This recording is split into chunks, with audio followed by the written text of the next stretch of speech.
ছাত্র জনতার অভ্যুত্থানে গত 5 আগস্ট আওয়ামী লীগ সরকারের পতন হয়।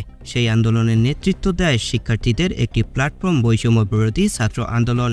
এটি এখন সংগঠনে পরিণত হয়েছে। অন্যদিকে ছাত্র জনতার এই অভ্যুত্থানের শক্তিতে সংহত করে দেশ পুনর্গঠনের লক্ষ্যে গত সেপ্টেম্বরে যাত্রা শুরু করে জাতীয় নাগরিক কমিটি।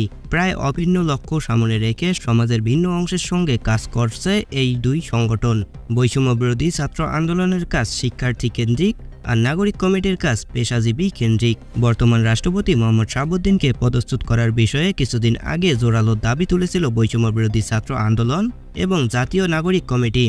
দাবি পূরণেও অন্তর্বর্তী সরকারকে সময়ও বেঁধে দিয়েছিল তারা। এ বিষয়ে সরকার কার্যকর পদক্ষেপ কেন নিচ্ছে না তা নিয়ে প্রশ্ন তুলেছে দুই সংগঠনের নেতাকর্মীদের অনেকেই। সমালোচনা ও কিছু সিদ্ধান্তের বিরোধিতা করলেও অন্তর্বর্তী সরকারের সঙ্গে দ্বন্দ্ব তৈরি হয়েছে। বিষয়টি এমন নয় বলে জানান বৈষম্য বিরোধী ছাত্র আন্দোলনের আরেকজন গুরুত্বপূর্ণ নেতা।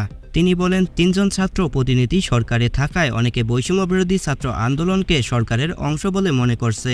সেই দৃষ্টিভঙ্গি থেকে কেউ কেউ বৈষম্য বিরোধী ছাত্র আন্দোলন ও জাতীয় নাগরিক কমিটির কার্যক্রমকে কিংস পার্টি গঠনের তৎপরতা বলে সন্দেহ করছে। কিন্তু প্রকৃতপক্ষে বৈষম্য বিরোধী ছাত্র আন্দোলন ও জাতীয় নাগরিক কমিটি দুটি স্বতন্ত্র সত্তা। কোনোভাবেই তারা সরকারের অংশ নয়, এই পার্থক্য রেখা পরিষ্কার করতে চাইছেন তারা। দর্শক, এই ছিল ডক্টর ইউনূস সহ দেশের বর্তমান পরিস্থিতির খবর। যারা বঙ্গভবনে যারা ধানমন্ডি 32কে কাফালা মনে করে তাদেরকে উপদেষ্টা নিয়োগ দেওয়া হয়েছে।